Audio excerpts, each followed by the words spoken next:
ঢাকা শহরে ব্যাটারি চালিত রিকশার শ্রমিকরা গত কয়েকদিন ধরেই প্রতিবাদ করছে। আজকেও তারা প্রতিবাদ করেছে।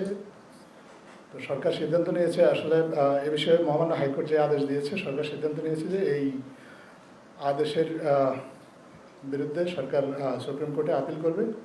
আমরা আশা করি সুপ্রিম কোর্টের কাছ থেকে এই বিষয়ে একটা ইতিবাচক সিদ্ধান্ত পাব।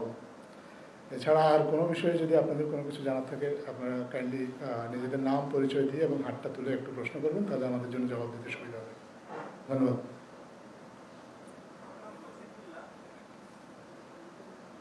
কাজ করি। আমার প্রশ্ন হচ্ছে, গুম কমিশনের সুপারিশের ভিত্তিতে এখন পর্যন্ত কত পুলিশ সদস্যকে অভিযুক্ত করা হয়েছে বা গ্রেফতার করা হয়েছে? ধন্যবাদ। গুম কমিশন এখনো কোনো সুপারিশ সরকারের কাছে দেয়নি, সো এই বিষয়ে কোনো সিদ্ধান্ত হয়নি। আগামী মাসের মাঝামাঝি তারা একটা ইন্টারিম রিপোর্ট দেবে সরকারকে, এবং সেই ইন্টারিম রিপোর্টের ভিত্তিতে যদি কোনো সিদ্ধান্ত নেওয়ার প্রয়োজন মনে করে সরকার, তাহলে সিদ্ধান্ত নেবে। আরেকটা বিষয় ছিল যে নির্বাচন কমিশন গঠন করা হয়েছে, নির্বাচন কমিশন যে সুপারিশের বাইরে থেকে, মানে সুপারিশ ছাড়াই যে নির্বাচন কমিশন গঠন করা হবে, তো এটা কি সাংঘর্ষিক হয়ে যায় কিনা? যে ইতিমধ্যে নাগরিক কমিটি, জাতীয় নাগরিক কমিটি আবার বলেছে যে রাজনৈতিক দলের চাপের ভিত্তিতেই সরকার এই সিদ্ধান্ত নিয়েছে। প্রত্যেকেই তাদের মতামত দিতে পারে, কিন্তু সরকার নির্বাচন কমিশনটা গঠন করেছে সম্পূর্ণভাবে আইন মেনে। নির্বাচন কমিশনের জন্য একটা সার্চ কমিটি গঠন করা হয়েছিল, তাদের কাছে রাজনৈতিক দলগুলো তাদের নাম প্রস্তাব করেছে, এবং সেই প্রস্তাবের ভিত্তিতে তাদের কাছ থেকে যে নামগুলো পাওয়া গিয়েছে, সেখান থেকে মাননীয় রাষ্ট্রপতি 5 জনকে নির্বাচন কমিশনের জন্য নিয়োগ দিয়েছেন। একজনকে প্রধান নির্বাচন কমিশনার এবং বাকি 4 জনকে নির্বাচন কমিশনার হিসেবে নিয়োগ দিয়েছেন, এবং আপনি দেখেছেন আজকে তাদের সবাই শপথ গ্রহণ করেছেন। আমার নাম নাজমুল লিখন, আমি পদোন্নতি দেওয়া হবে। তো আবার আমরা মানে অপর জায়গায় দেখি বিভিন্ন প্রতিষ্ঠানে অনেক গুরুত্বপূর্ণ পদ খালি আছে, তারপরে অনেকের পদোন্নতি হচ্ছে না, আবার অ্যাডমিন ক্যাডারদের সাথে এবং প্রশাসন মাথাভারী হচ্ছে। প্রশ্নটা কাইন্ডলি করুন। জি, এই বিষয়ে আসলে সরকারের এই এতগুলো প্রশাসনে এত পদোন্নতি হচ্ছে বা অন্য জায়গায় পদোন্নতি হচ্ছে না, সেই বিষয়ে আসলে সরকারের কি চিন্তা ভাবনা এবং এখানে বৈষম্যটা কিভাবে দূর হবে? ধন্যবাদ। জনপ্রশাসনে পদোন্নতি, বদলি, এগুলো খুব স্বাভাবিক বিষয়। আর যেহেতু দেশে একটা পরিবর্তন হয়েছে, আপনারা সবাই জানেন, এই পরিবর্তনের কারণে জনপ্রশাসনের রদবদল এগুলো ছিল জনদাবি। সরকারও মনে করেছে সরকারের কাজে গতিশীলতা আনার জন্য প্রশাসনে কিছু অবশ্যম্ভাবী রদবদল করতে হবে, এবং সেই অনুযায়ী সরকার কাজ করছে। এবং যেখানে শূন্য পদে যদি উপযুক্ত কাউকে মনে করছে, তাহলে সেখানে তাকে নিয়োগ দেওয়া হচ্ছে বা তাকে পদায়ন করা হচ্ছে। এগুলো খুবই স্বাভাবিক বিষয়, এবং প্রশাসনের গতিশীলতা আনানোর জন্য সরকার এই কাজটা করে যাচ্ছে এবং নিয়মিত করে যাবে, এবং এটাই হচ্ছে এই মুহূর্তে সরকারের ভাবনা এই বিষয়ে। আমি ফয়সাল আতিক, bdnews24.com থেকে। তো আমি এর আগেও একবার প্রশ্ন করেছিলাম ব্যাটারি গতি যেটা চলছে সেটার বিষয়ে। আজকে আমি সেই বিষয়টা বলতে চাই। সেদিন যখন আদালত থেকে একটা রায় আসলো, তার আগেও কিন্তু ব্যাটারি চালিত অটো রিক্সাটা অবৈধ ছিল, অথবা এটা একজন নীতি নির্ধারককে প্রশ্ন করেছিলাম, তিনি তখন বলেছিলেন যে এটা আদালতের বিষয়। এখন আপনারা বলছেন যে আপিল করবেন। তো এর মাঝখানে যে ঘটনাগুলো ঘটে গেল, এটা সার্বিকভাবে আপনারা কি মনে করেন? এটা কি একদিকে ব্যাটারি চালিত অটো রিক্সা চলেছে রাস্তায় এই 3 দিনের মধ্যে, আরেকদিকে একটা পক্ষ বিক্ষোভ করেছে, সেখানে সংঘর্ষ হয়েছে, অনেকে আহত হয়েছে, পুরো ব্যাপারটাকে একটা সমন্বয়হীনতা হিসেবে মনে করেন কিনা, নাকি এটাই ঠিক আছে? ধন্যবাদ। বিষয়টা যেহেতু এখন আদালতে আছে এবং সরকার মনে করে যে এটা আইনি প্রক্রিয়াতেই সরকার এটার একটা সমাধান চায়। হ্যালো, আমি কালি মাসের পত্রিকা আছি। তাহলে যে নিউজ সম্পাদক, এবং যেটা দেখা যাচ্ছে যে অনেকে 2বার 3বার করে পদোন্নতি নিচ্ছে, অনেকে দেখা যাচ্ছে যে পদোন্নতি হওয়ার পরে ওই একই জায়গায় কাজ করছে, সে তার আবার অনেকে আছেন যে পদোন্নতি একটা পোস্টে কাজ না করেই, অভিজ্ঞতা না করেই আরেক পোস্টে উনি যাচ্ছেন।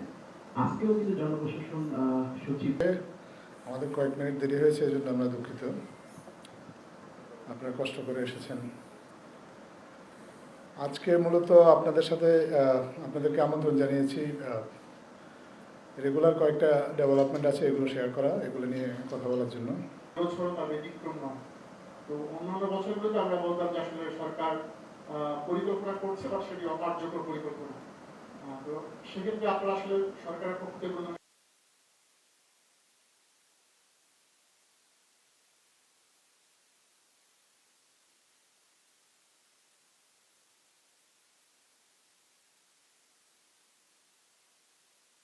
আমি যেটা জানতে চাচ্ছিলাম যে 5ই আগস্টের পর আহ, আহ, প্রশাসনের যারা কর্মকর্তারা তারা কিন্তু গত 1-1.5 মাস, প্রথম 1-1.5 মাস, তারপরে গত 3 মাসে ধন্যবাদ। এটা একটা খুবই serious public health issue. Dengue প্রতি বছরই আসে এবং এবছরও ডেঙ্গুতে অনেক মানুষ মারা যাচ্ছে, এটা ডিনাই করার কোনো সুযোগ নেই। এটা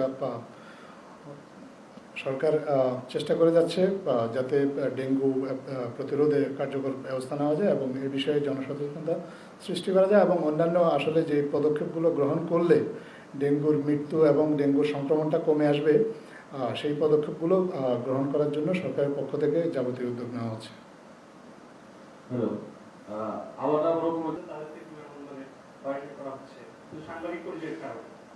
ধন্যবাদ। আমরা এই বিষয়ে অলরেডি একটা ব্যাখ্যা দিয়েছি, গতকালকেও দিয়েছি, আজকেও পুলিশের বিশেষ শাখা থেকে একটা বিজ্ঞপ্তি দেওয়া হয়েছে। আপনি দেখেছেন যে এর আগের সরকার ভিন্ন মত কীভাবে দমন করেছে, যারা ভিন্ন মতাবলম্বী ছিল তাদেরকে নানাভাবে হয়রানি করেছে এবং বিশাল একটা তালিকা যেটা ইমিগ্রেশনে দিয়ে দেওয়া হয়েছিল এই সাংবাদিক এবং রাজনৈতিক কর্মী বা ভিন্ন মতাবলম্বী যারা আছে তারা যাতে বিদেশে আসা যাওয়া করতে গেলে তাদেরকে থামানো হয়। তো এইটা সরকার চেষ্টা করছে যে এই তালিকাটাকে হালনাগাদ করে এই তালিকাতে যদি কারো বিরুদ্ধে অপরাধের সুনির্দিষ্ট অভিযোগ থাকে বা প্রমাণ থাকে তাহলে সেই অনুযায়ী আইন অনুযায়ী ব্যবস্থা নেবে। আর এই ধরনের কোনো অভিযোগ না থাকলে সবাই স্বাভাবিকভাবে যাতায়াত করতে পারবেন। কেউ যাতে কোনো ধরনের হয়রানির শিকার না হয় এ বিষয়ে সরকার সচেতন আছে এবং নিউজ সম্পাদকের বিষয়টা যেমন সরকার দ্রুত ব্যবস্থা নিয়েছে, অন্য কোনো বিষয়েও যদি এরকম সরকারের নজরে আনা হয় বা সরকার তাহলে তড়িৎ গতিতে ব্যবস্থা নেওয়া হবে। আর যদি নজরে নাও আনা হয় আমরা কিন্তু স্বাভাবিক প্রক্রিয়া মেনে এটা কাজ করা হচ্ছে। ম্যানুয়ালি এই তালিকাটা, যে তালিকাটা অনেক দীর্ঘ, এই তালিকাটা সংশোধনের জন্য ম্যানুয়ালি কাজ করা হচ্ছে এবং আমরা আশা করি যে এই ধরনের ঘটনার পুনরাবৃত্তি আর হবে না। এই বিষয়ে আমাদের মানে একটা অ্যাক্টিভলি কনসিডারেশন হচ্ছে একটা নীতিমালা আমরা করব, যাতে এই পুরো জিনিসটা আপনি জানেন আগে যেটা হয়েছে যে পুরো আরবিট্রারিলি এই নামগুলো এসছে। তো এটার জন্য মানে এই সমস্ত এজেন্সিগুলোর সাথে কথা বলে একটা নীতিমালার আলোকে, কেননা শুধুমাত্র তো মানে অবশ্যই এখানে ভিন্ন মতের বা জানানি যাদের আছে এগুলো নাম থাকবে না, কিন্তু আপনি জানেন যে অনেক ক্ষেত্রে যেটা হয় ব্যাংকগুলো বলে যে এই নিয়ে এনাকে আপনার বিদেশ গমনে আপনি বিরত রাখতে হবে বা কোর্টের অর্ডার থাকে। তো এই যে পুরো যে বিষয়গুলো এটাকে যাতে একটা সুনির্দিষ্ট নীতিমালার মধ্যে থাকে, একটা ট্রান্সপারেন্ট নীতিমালা, যেটা আপনিও জানতে পারবেন, অন্য মানে বাংলাদেশের যে কোনো সিটিজেন এই বিষয়টাই জানতে পারবেন যে উনি যেতে পারছেন না বিকজ ওনার নামে ব্যাংকের থেকে একটা নোটিশ আছে যে যেন ওনাকে বিদেশ গেলে আমাদের সমস্যা হবে। তো এই বিষয়গুলো খুবই স্পষ্ট নীতিমালার মধ্যে আসবে। আমি কাজীদ্দিন মোহাম্মদ জায়জে নিয়ে কাজ করি। আমি সেনাবাহিনী মূল কমিশনে 22 জনের একটা নাম বিভিন্ন পত্রিকা প্রকাশিত হয়েছে। এ ব্যাপারে আপনাদের সবাই কি অভিযুক্ত নাকি না ইন্টারিম কমিশন? আমি একটু আগেও এই প্রশ্নের জবাব দিয়েছি। গুম কমিশন সরকারের কাছে আনুষ্ঠানিকভাবে কোনো প্রতিবেদন প্রকাশ করেনি বা প্রতিবেদন সাবমিট করেনি। আমরা আশা করছি গুম কমিশনের সাথে গত কিছুদিন আগে মাননীয় প্রধান উপদেষ্টা এবং আরও কয়েকজন অন্যান্য উপদেষ্টা মিলে একটা বৈঠক হয়েছে, সেখানে তারা প্রতিশ্রুতি দিয়েছেন ডিসেম্বরের মাঝামাঝি তারা একটা ইন্টারিম রিপোর্ট দেবেন। সেই রিপোর্টের ভিত্তিতে সরকার যদি কোনো ব্যবস্থা নেওয়ার প্রয়োজন মনে করে তাহলে ব্যবস্থা নেবে। জি, আমি আমির খান, কাজ করি আরটিভিতে। আমি একটু ডেঙ্গু প্রসঙ্গে জানতে চাচ্ছিলাম সরকারের অবস্থান। আজকে 11 জনের মতো মারা গেল প্রতি বছর। তো আমরা কিছুদিন লক্ষ্য করি যে আওয়ামী লীগের যে ভেরিফাইড ফেসবুক পেজ আছে সেখানে তাদের অ্যাক্টিভিটিগুলো প্রচারণা করা হয়। তো দেশে একটা আইন শৃঙ্খলা পরিস্থিতির অবনতিও আমরা খেয়াল করি। আপনারা কি মনে করেন, আপনারা খেয়াল করেছেন যে তারা তাদের ভেরিফাইড ফেসবুক পেজে এই প্রচারণাটা চালায় এবং এই প্রক্রিয়াটা তাদের নেতাকর্মীদের উজ্জীবিত করছে কিনা এবং আইন শৃঙ্খলা পরিস্থিতি অবনতি করতে তাদের এই যে প্রচারণাটা এইটা আসলে কোনোভাবে ভূমিকা পালন করছে কিনা? কেউ যদি সামাজিক যোগাযোগ মাধ্যম ব্যবহার করে কোনো ধরনের গুজব ছড়ায়, তাহলে সেই গুজবগুলোকে প্রতিরোধ করার জন্য সরকার সাধ্যমতো চেষ্টা করে যাচ্ছে। আপনারা দেখেছেন যে আমরা আমাদের প্রেস উইং থেকেও আমরা একটা আলাদা একটা পেজ খুলেছি, যেখানে আমরা চেষ্টা করছি যে আপনাদেরকে সঠিক তথ্যটা দেওয়ার জন্য, যাতে কেউ কোনো বিভ্রান্তি ছড়াতে না পারে। তাছাড়া ইন্ডিপেন্ডেন্ট ফ্যাক্ট চেকার যারা আছে তারাও তাদের মতো করে এ ধরনের গুজবগুলো প্রতিরোধ করার চেষ্টা করছেন। গতকালকে আমরা দেখেছি আমাদের নিউ এজ সম্পাদক উনি একটা পোস্ট দিয়েছেন, ওনার পোস্ট দিয়ে উনি ওনার পত্রিকাকে ঘিরে, ওনার পত্রিকাকে ব্যবহার করে একটা অপপ্রচার চালানোর চেষ্টা করা হয়েছিল।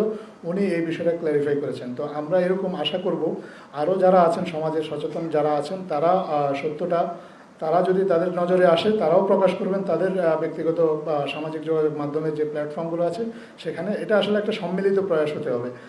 সরকারের একার পক্ষে এই ধরনের গুজবের সাথে ফাইট করা খুব কঠিন। তবে যদি নাগরিক সমাজের পক্ষ থেকে যদি সহযোগিতা আসে, তাহলে গুজব ছড়িয়ে বা অহেতুক আতঙ্ক ছড়িয়ে কেউ আসলে সমাজে কোনো ধরনের অস্থিতিশীলতা সৃষ্টি করতে পারবে না বলে আমরা বিশ্বাস করি। ধন্যবাদ। আমি পরিমল পালমা ডেইলি স্টারে কাজ করি। দুটো বিষয়, যেহেতু আরবান ট্রান্সপোর্ট নিয়ে কথা হচ্ছে, আমরা জানি যে চিফ অ্যাডভাইজার অফিস থেকে একটা টেকনিক্যাল কমিটি করা হয়েছিল ঢাকা শহরের ট্রান্সপোর্ট বা যানজট এই ব্যাপারে। তো ওইটার কোনো আপডেট আছে কিনা? আর একই সাথে যে এখন তো শীতকাল, প্রত্যেক বছর শীতকালটাতে বায়ু দূষণ অনেক বেশি হয় ঢাকা শহরে, এবং এখন সেটা শুরু হয়ে গেছে। এই ব্যাপারে কোনো পদক্ষেপ নেওয়া হচ্ছে কিনা সরকারের পক্ষ থেকে? Thank you. ধন্যবাদ। ঢাকা শহরের যানজট এটা সরকারের পক্ষ থেকে একটা উদ্যোগ নেওয়া হয়েছিল, সেই উদ্যোগটা চলমান আছে। এর বাইরেও যানজট বেড়ে যাওয়ার কিছু কারণ আপনারা নিজেরাও দেখেছেন যে প্রতিদিনই প্রায় কোনো না কোনো কারণে কোনো না কোনো গ্রুপ সড়কে অবস্থান নিচ্ছে, এবং যে কারণে সড়কে আসলে এক ধরনের যানজট সৃষ্টি হচ্ছে। যানজট তো ঢাকা শহরের আসলে পুরনো সমস্যা। এই সমস্যাগুলো আরও নতুন করে এই ধরনের অবস্থান কর্মসূচির কারণে এই সমস্যাগুলো আরও বেড়ে চলেছে। সরকার চেষ্টা করছে যে সবার দাবি দাওয়াগুলো শোনার। এটা আমরা আগেও মাননীয় প্রধান উপদেষ্টা সবার কাছে আহ্বান জানিয়েছে, আপনারা আপনাদের দাবি দাওয়াগুলো যদি নির্দিষ্ট চ্যানেলে জানান তাহলে দাবি দাওয়াগুলো সরকার শুনবে, এবং সেই অনুযায়ী সাধ্যমতো যদি এগুলো লজিক্যাল হয়, রেশনাল হয়, তাহলে এ বিষয়ে সমাধান দেওয়ারও চেষ্টা করবে। কিন্তু তারপরেও দেখা যাচ্ছে যে প্রতিদিনই কোনো না কোনো গ্রুপ এই সড়কের মধ্যে অবস্থান নিয়ে যানজটটা আরও বাড়িয়ে দিচ্ছেন। তো আমরা এই বিষয়ে সবাইকে আহ্বান জানাবো, আপনারা কোনো ধরনের জনদুর্ভোগ হয় এই ধরনের কর্মসূচি থেকে আপনারা বিরত রাখবেন। আপনারা অবশ্যই আপনারা আপনাদের দাবি দাওয়াগুলো মানুষ জানাতে পারবে। মানুষের গত 15 বছর মানুষ আসলে কথা বলতে পারেনি, যে কারণে মানুষের মনে অনেক কিছু জমে আছে। এগুলো আসলে আমরা আগেও বলেছি। তো এখনও যদি মানুষ তাদের যদি কোনো দাবি দেওয়া থাকে, তারা সরকারের কাছে নির্দিষ্ট চ্যানেল মেনে যদি দাবি দেওয়াটা জানায়, তাহলে যানজটের যে বাড়তি ভোগান্তিটা, সেই বাড়তি ভোগান্তিটা হয়তো থাকবে না। আর নিয়মিত যে কাজগুলো করলে যানজট কমে আসবে বলে সরকার মনে করেছে, সেই কাজগুলো করে যাচ্ছে। আজকেও আপনি দেখেছেন যে আমরা একটা উদ্যোগ নিয়েছি, প্রায় 700 ছাত্রছাত্রীকে যদি এঙ্গেজ করে রাস্তায় ট্রাফিকের দায়িত্ব দেওয়া যায়, তাহলে ট্রাফিক সিচুয়েশনটা আরেকটু ইমপ্রুভ করবে বলে মনে করা হচ্ছে। তো এরকম কিছু পদক্ষেপ কিন্তু নিয়মিতভাবেই সরকারের পক্ষ থেকে নেওয়া হচ্ছে। আর বায়ু দূষণের যে কথাটা বলেছেন, বায়ু দূষণ নিয়ে পরিবেশ মন্ত্রণালয় থেকে সবসময় এই বিষয়ে উদ্যোগ আছে। আর যদি এ বিষয়ে যদি আপনি আরও বিস্তারিত জানতে চান, আমাদের পরিবেশ মন্ত্রী উনি আপনাদের সামনে আসবেন এবং এই বিষয়ে আপনাদেরকে বিস্তারিত জানাবেন।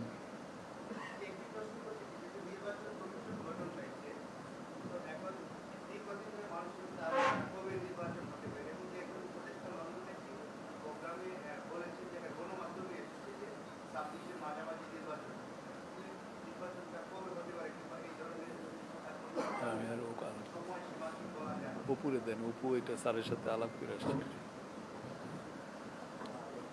এখনো পর্যন্ত প্রধান উপদেষ্টা তার দপ্তর থেকে কোনো নির্বাচনের ডেট এখনো পর্যন্ত দেওয়া হয়নি। নির্বাচনের ডেট অ্যাকচুয়াল যে ডেটটা ওটা এই উনি অ্যানাউন্সমেন্ট করবে এবং ওনার দপ্তর থেকে দেওয়া হবে। বাকিগুলো বা বাকি যারা বলেছে তারা হয়তো নিজেদের মতামত যে হতে পারে এরকম একটা এখনো কোনো কমপ্লিট না। আর কিছু? Thank you. Thank you.